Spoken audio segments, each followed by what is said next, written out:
वज़ीर-ए-आज़म ने small and medium enterprises और छोटे किसानों को कर्ज की फराहमी के लिए जामे पॉलिसी बनाने की हिदायत कर दी है। कहा कि कर्ज की फराहमी के तरीक़ाकार को मज़ीद आसान बनाया जाए। ज़रूरी बरामदात में इजाफे और तिजारती खसारे में कमी के हवाले से लाहेमल की तैयारी का भी कहा गया।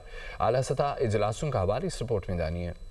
वज़ीर-ए-आज़म शहबाज शरीफ की ज़ेर सदारत आला सतह के इजलास SMEs और छोटे किसानों को कर्ज फराहमी में सहूलियात का जायजा, बरामदात में इजाफे के लिए इदारा जाती इस्लाहात पर काम तेज करने की हिदायत। वज़ीर-ए-आज़म ने कहा कि निजी शोबे बिलखुसूस SMEs और छोटे किसानों को जदीद टेक्नोलॉजी के हुसूल के लिए कर्ज फराहमी में सहूलत अव्वलीन तरजीहात में शामिल है। जामे पॉलिसी की तैयारी के लिए मावने खुसूसी हारून अख्तर को टीम के हमरा गिलगित बल्तिस्तान और कश्मीर समेत सूबों का दौरा करने की हिदायत की। नए कारोबार शुरू करने के लिए नौजवानों को एंटरप्रेन्योरशिप की तरबियत देने की भी हिदायत की। इजलास को बताया गया कि दिसंबर 2025 तक निजी शोबे को बैंकों की जानिब से कर्ज की फराहमी में बेहतरी आई। कर्ज हासिल करने वालों की तादाद 2 गुना होकर 3,03,000 की सतह अबूर कर गई, जबकि कर्ज का हजम 1.1 ट्रिलियन पर पहुंच गया। रवा बरस कर्ज से मुस्तफीद होने वाले किसानों की तादाद का तखमीना 30 लाख लगाया गया है, जबकि गुज़िश्ता बरस ये तादाद 28 लाख रही।